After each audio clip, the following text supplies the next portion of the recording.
بسم الله الرحمن الرحيم. النهاردة أنا هتكلم عن موضوع مهم جدا جدا جدا يخص مصر كلها. أنا رجل خبير سياسات تسويقية وببص من منظور تسويقي إيه اللي يقدر يعمل نهضة للبلد بشكل عملي وحقيقي، وليس شكلي وصراعات وادعاءات وكله بيحاول يسعى اللي هو لا إما يشوه نظام الحكم، لا إما يحافظ على الحكم بتاعه بغض النظر عن مين الصح ومين الغلط. ولكن في الآخر بتبان إن هي بيجني الثمار كلها المصريين، وبيخرجوا من دائرة لدائرة دون النتيجة الحقيقية اللي تحط مصر في وضعها الحقيقي اللي تستحقه. أنا من حوالي 20 سنة كتبت مقال كيف نطور فكر الإنسان، ورحت قابلت في تلفزيون مصري ورحت في أكتر من مكان، بحيث أقول لهم يعني ناقوس الخطر إيه اللي هيحصل، ولابد يبقى العقلية اللي بيديروا البلد بشكل متفتح يواكب التطورات العالمية. وأصبح العنصر الحاكم على الهيمنة على وسائل الإعلام وحاجات زي كده خلاص انتهت، وبالتالي نمطية التعامل مع الشعب بنفس العقلية السابقة مع التغيرات هتؤدي لبركان وخلل كبير جدا. المجلة كانت نشرت فيها المقال بتاعي كانت السلام العربي، آه، وكان في يونيو 2003. يونيو 2003، يعني من 20 سنة وشهرين. كان العنوان كيف نطور فكر الإنسان، وكان الكاتب عادل الجندي على صفحتين.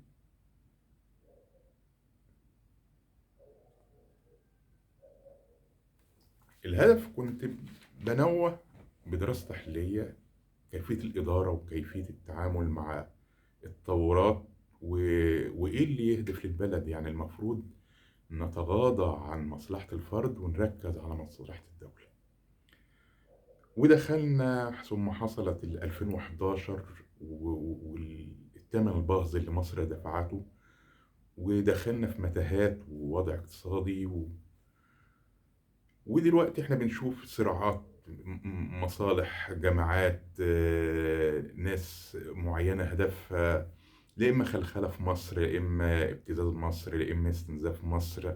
مفيش حاجة اسمها مصلحة مصر. كله بيتصارع على سواء أنظمة حكم أو مصالح إعلام ما تلاقوش يقوم بالمهنية، لا إما يتطبل وهدفه الاستغلال والمصلحة وتحقيق مصلحته وأفاق. وعلى العكس صحيح تلاقي إعلام معادي أو إعلام معارض بيهاجم للمهاجمة، هدفه اللي هو يعني ياخد جزء من التورتة، واللي بيدفع الثمن دائما الشعب.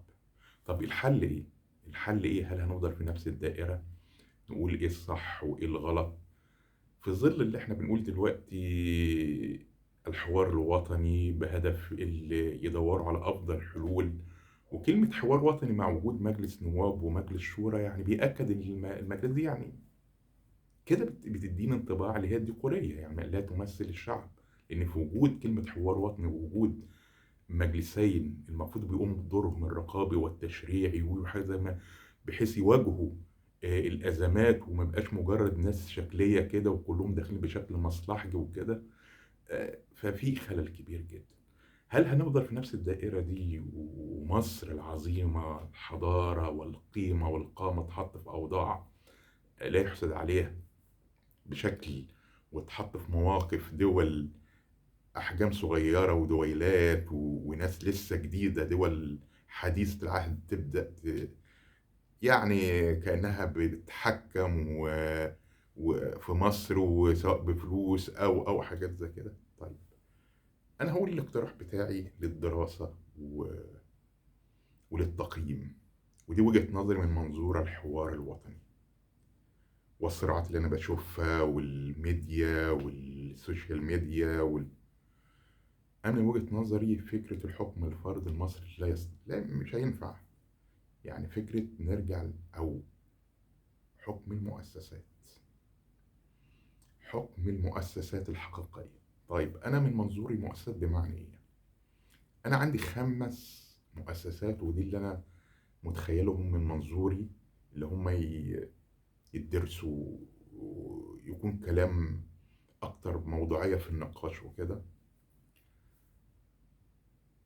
المؤسسة التنفيذية، والمؤسسة الرقابية، والمؤسسة التشريعية، والمؤسسة القضائية، والمؤسسة الاستراتيجية. المؤسسة الرقابية اللي هي مجلس النواب، الرقابية فقط وليس تشريعية، وهتيجي بانتخابات مباشرة من الشعب. ويفضل، ودي اللي الأمان، تنتهي فكرة الأفراد، تبقى فكرة أحزاب، وفكرة اللي احنا الدائرة اللي تتحول مصر كلها عبارة عن دائرة واحدة، والحزب اللي ما يقدرش يجيب 5% من توتال المجمع الانتخابي ما يخشش، تتوزع على الأحزاب الأخرى اللي هي تقدر تعدي عتبة 5%. وتبقى فكرة مؤسسات بمعنى حزبية، حزب يبقى قايم على معايير معينة، مش مجرد عصبية وأفراد، أو حد يعمل لي حزب كرتوني شكل يبقى هو وأسرته. لابد إن إحنا نرتقي. الأحزاب هيبقى أما بيحصل عملية اللي هيجوا بطريقة محدش يقدر يفرض بالفلوس اللي بيصرفها علشان يقدر يحصل على فوق 5% من المجمع الانتخابي على مستوى مصر كلها. دور المؤسسة الرقابية اللي هتبقى مجلس النواب دي، هي اختيار جميع المسؤولين في مصر، يتعرض عليها 3 أو 4 من كل منصب، على لكل منصب، وهم هيختاروا واحد من ال4 أو ال5 اللي بيتعرضوا عليهم. طب هيتعرضوا عليهم من مين؟ تبقى هنا المؤسسة التنفيذية، هتبقى مؤسسة عاملة زي فكرة الاتش ار البروفيشنال، اللي هتقدر تقول كل واحد يقدر يستحق يكون مميز في أي منصب بيقدم السي في، وبقى باختياراته وتقييمه بشكل عالي جدا، اللي ينفع رئيس شركة، محافظ، وزير، رئيس جمهورية، رئيس وزراء، كل المناصب اللي احنا بنقول عليها العليا. المؤسسة التنفيذية هيكون دورها دي عاملة زي فكرة الاتش ار للقيادات العليا، من أول رئيس جمهورية، رئيس الوزراء، المحافظين، محافظ بنك مركزي، لكل ما تخيلوا اللي هو اللي احنا بنقول عليها الوظائف القيادية العليا. ويبقى دي بمعايير معينة، مش مجرد حد حاطط قريبه ولا معك، لا، في رقابة رهيبة جدا عليها. فدي اللي بتيجي تقدم لمجلس النواب اللي تم انتخابه، ويبقى هنا رئيس الجمهورية ورئيس الوزراء والوزراء مش هيتم تشكيل حكومة من الأحزاب الناجحة. الأحزاب الناجحة في مجلس النواب هي دورها بس اختيار المسؤولين والرقابة، اختيار المسؤولين والرقابة. يعني ما فيش حاجة اسمها الحزب يشكل من عنده الحكومة أو يبقى رئيس جمهورية، لا، يبقى عارفين اللي انت داخل. دور مجلس النواب اختيار المسؤولين في كل المناصب والرقابة. ثم هنيجي نقول المؤسسة التشريعية هتبقى عبارة عن ايه؟ مش هتيجي بانتخابات مباشرة، هتيجي من خلال كل فئة أو تخصص في البلد بيبقى لها نقابة. فممثل النقابة أو اللي هو النقيب اللي نجح بيجي تلقائيا عضو في مجلس التشريعي. يبقى السلطة التشريعية هي بتيجي بانتخابات غير مباشرة. كل احنا بنقول عليها طائفة اللي هي تخصص، يعني مثلا نقابة الأطباء، نقيب الأطباء يبقى ممثل هنا، نقيب المهندسين ممثل في السلطة التشريعية، نقيب المحامين ممثل في السلطة التشريعية، نقيب الزراعيين، يبقى هكذا. كل الحاجات دي مع بعض التنقية من اللي احنا بنقول عليها دكاترة الجامعة القانونيين والقانون الدستوري، بحيث يبقى وحتى كمان الفئات التي ليس لها نقابة وتمثل رقم بترشح حد يمثلها. وهم هنا دول بيقوموا بعملية التنقية والتلقيح تشريع سواء بيبدأ يتعرض عليهم أو تشريعات محتاجينها للبلد اقتصاديًا، اجتماعية، whatever. يبقى دي السُلطة التالتة اللي إحنا قُلنا السُلطة التشريعية. يبقى إحنا قُلنا السُلطة الرقابية وهي مجلس النواب، وبتيجي من الانتخاب المباشر من الشعب، ويبقى بطريقة أحزاب وليس أفراد، والحزب لازمًا يتجاوز عتبة ال5% الأقل مش هيتمثّل، وبتتوزّع النتيجة بتاعته على الأحزاب اللي تجاوزت عتبة ال5%. ثم السُلطة التنفيذية اللي هم بيبقى عبارة عاملة زي الHR اللي بيجيب كل الكفاءات الفعلية، مش مجرد أكاديمية أو مجرد شكلية أو CV، لا، لا، لا، لأ، على أرض الواقع تمام. ثم هيبقى عندنا السُلطة الرابعة وهي السُلطة القضائية باستقلالها، بدورها. دي بتبقى ليها الدور بتاعها اللي هي بتبدأ ما فيش أي نوع اللي إحنا بنقول عليها موائمات أو لأ، بتقوم بالدور كما نص التشريع وبما يصلح البلد. ثم السلطة الخامسة والأخيرة واللي إحنا بنقول عليها يعني شايفها دي اللي هتبقى دورها، هي السلطة الاستراتيجية، اللي هي إيه؟ هي المجلس الأعلى للقوات المسلحة.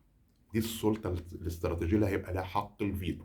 حق الفيتو اللي لو حدث أي خلل بين الأربع سلطات وبينهم عناد ولا في أي حاجة والبلد هتقف، بتبدأ هي تستخدم السلطة وحق الفيتو لو في أي حاجة خطيرة. هنا هيبقى رئيس الجمهورية بيتم اختياره من مجلس النواب اللي هو بيبقى دوره اختيار المسؤولين والرقابة. رئيس الوزراء وكل واحد هيبقى ليه المهام.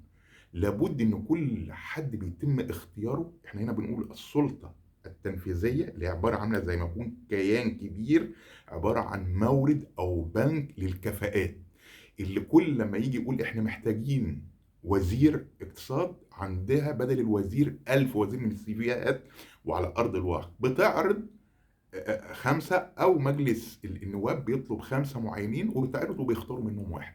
عاوزين رئيس جمهورية بيبقى ليه مهام معينة. بيبقى عندك في السلطة التنفيذية 1000 ينفع رئيس جمهورية لأن ليه مهام معينة. رئيس وزراء هكذا، وزير كهرباء، محافظ بنك مركزي، خلاص ما فيش أي نوع من الواسطة أو النفاق أو حد محطوط.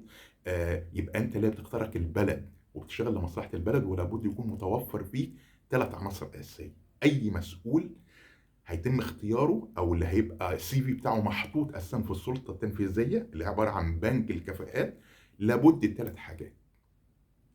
وطنية، يعني بمعنى يشتغل لصالح البلد مش لصالح فرد، لأن كل ولاؤه هيبقى للبلد اللي بيختاره بلد. كفاءة، عزة وكرامة. 3 عناصر دي أهم حاجة، لأن للأسف كنا بنشوف سفراء بره ممكن يتواطئوا على حاجة، ما يهتموش بمشاكل معينة، يبقوا يتعاملوا قصاد ناس في دول تانية لا أقل مننا بكتير، وكأننا إحنا عندنا نقص ولا خوف ولا حتى مش لاقيين ناكل. العزة والكرامة قيمتها لا تقدر بمال. إحنا مصر. المسؤول اللي مش هيعرف قيمة مصر ويبقى عارف المنصب اللي فيه أينما كان، محافظ، سفير، رئيس جمهورية، رئيس وزراء، أي كان، لو ما يعرفش قيمة مصر ما يخشش. لابد ال3 صفات يكونوا متوفرين في أي CV محطوط في السلطة التنفيذية. وبالتالي اللي إحنا بنقول عليه وطنية، كفاءة، كرامة أو عزة وكرامة. عزة نفس وكرامة، يبقى عارف قيمة مصر. والتقييم هيبقى مستمر، وبالتالي الأفراد بيتغيروا تلقائيًا لو حصل أي نوع من عدم الكفاءة أو والتقييم هيبقى موضوعي، يعني معناه مش هوائي. الإعلام هنا لازم يكون موضوعي، ما يبقاش مرتزق، حد بيدفع له من برّه أو لا، لا، لا، لأ، كله هيبقى تحت تقييم، لأن هيبقى في قضاء حُر، في قوانين هتبقى حازمة. اللي بيتقدم مش هيبقى أي كلام أو تُهَم مرسلة أو أي تشويش. عندك الأسانيد والمستندات تتقدم صح ويتم النقاش.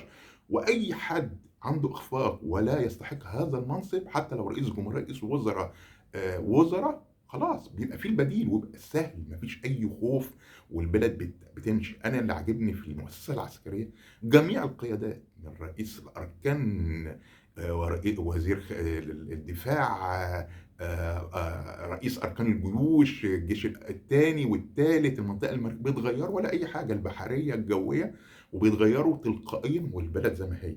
إحنا مش عاوزين نمشي أي مسؤول لو هو هيحصل له تغيير البلد هتقع والوطن لا، لا، لا، لا. مصر ثابتة وفيها الكفاءات الكتير جدًا، والكفاءات الحقيقية عندما يكون في نظام حقيقي وفي حساب وفي ما يبقاش في خلط بين الشكليات، في حاجات كتير هيتم ظهورها بقى، الفاسدين والمنافقين والأفاقين والمستغلين، كل ده هيظهر، لإن كل الدراويش دي كلها هتظهر، وهتظهر كفاءة مصر اللي هتاخد مصر الحقيقية في مكانها الحقيقي وتحط في مصاف الدول، لإن هتبدأ تظهر الكفاءات الحقيقية، الولاء هيبقى للدولة. مش لفرد، حتى لو الفرد ده كان كفء رئيس جه في الأنظمة السابقة وكده اللي هو بيجيب حد ما يبقاش كله في إيد حد، ما يبقاش في إيد شخص واحد ماسك كل السلطات، وبالتالي ما نبقاش خايفين كفاءة، خايفين يحصل له حاجة ومين اللي هيجي بعديه وتبقى دخلنا في حسبة بيرما. لا خلاص، أي حد هيجي يبقى عارف ليه المهام، مسؤولياته، صلاحياته، دوره إيه، هتعمله خلاص حاجة أوتوماتيك. حصل أي خلل بين الأربع سلطات اللي أنا قلت عليهم، التنفيذية والتشريعية والرقابية حتى القضائية، هناك السلطة الاستراتيجية هي المؤسسة العسكرية، وبالتالي المؤسسة العسكرية دورها معروف، ما فيش حد من اول رئيس الاركان للقاده المختلفين بيبقى في سيستم لكل قاده تقريبا من 4 سنين، من سنتين ل4 سنين بيتغيروا، وبالتالي المجلس العسكري بيتغير تلقائيا، يعني هو بيجدد نفسه وبيطلع الكفاءات على طول. وهنا بيبقى حتى كمان اللي بيطلعوا حتى كمان على المعاش او حاجه زي كده بيبقى حاجه زي ما تكون جمعيه عموميه، كل القاده حتى اللي طلعوا على المعاش بيحطوا الاستراتيجيه الرئيسيه للمؤسسه العسكريه، احتياجاتها، المعايير بتاعه الاختيار، وبالتالي هتلاقي مصر بتدار بشكل مؤسسي احترافي، هتجذب كل حاجه، كل الافاقين ولا الناس اللي هم سواء بيشوهوا البلد او باي معلومات، لا هتلاقي البلد اتحطت على التراك الصح.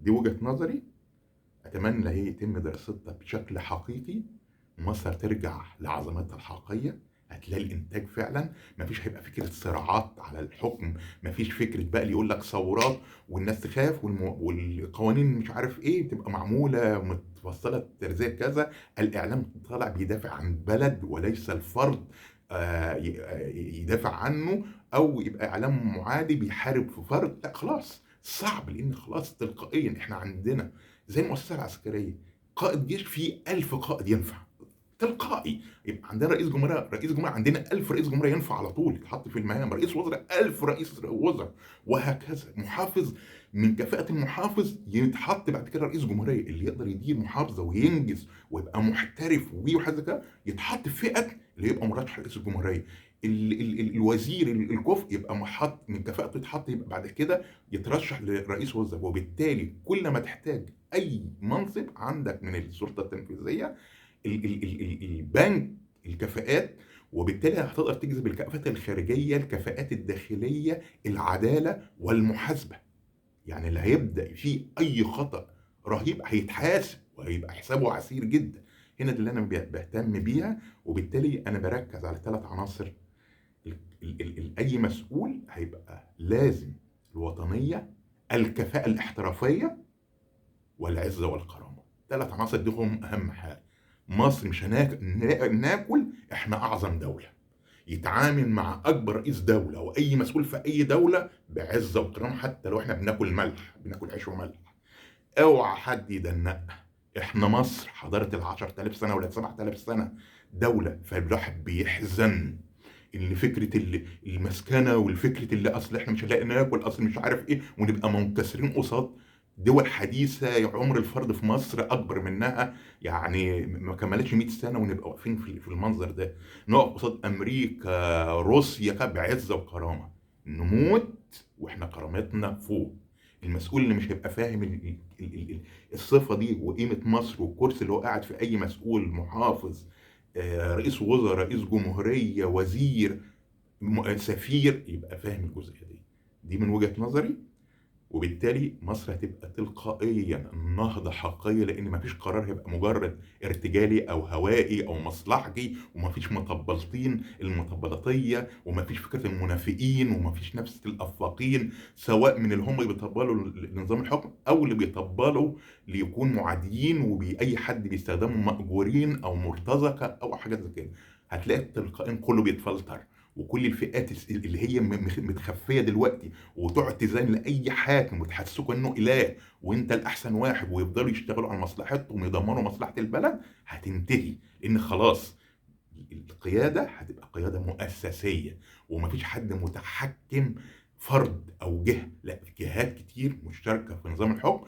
وفي مهام لكل سلطه، ومهام لكل مسؤول بيقوم بدور ايه. واذا حصل زي احنا بنقول عليه اي نوع من اللي احنا بنقول عليها الجمود بين اربع مؤسسات، هنا المؤسسه الاستراتيجيه العسكريه بيبقى عندها حق الفيتو اللي بتحمي البلد.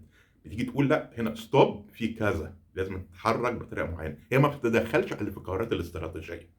ما فيش حد بيعين المؤسسه العسكريه، المؤسسه العسكريه اللي هي القاده بتاعتها من داخلها عامله نظام معين بحيث كل القاده تتغير بطريقه تلقائيه، والاكفأ هو اللي بيتحط، واللي بيخلص المده بتاعته بيتحط في الجمعيه العموميه بتاعت اللي احنا بنقول عليها المؤسسه العسكريه القدامى، بيبقوا كانهم زي مستشارين استراتيجيين بيحطوا الرؤيه الاستراتيجيه، وبالتالي كله هيبقى فيه تناغم. مجلس النواب هيبقى معروف دور الرقابي واختيار المسؤولين، بيتعرض على كل مجلس اللي احنا بنقول عليه مجلس النواب اللي هو بيقوم بدور الرقابه والاختيار.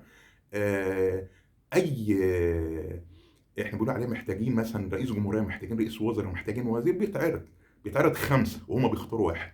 مين اللي بيعرض الخمسه؟ اللي احنا بنقول عليها المؤسسه التنفيذيه، اللي هي عباره عن بنك كفاءات، وبتاخد بمعايير الكفاءات، مش شكليه ولا حد حاطط فلان ولا دي قريب فلان ولا دي، لا لا لا، لها معايير حازمه.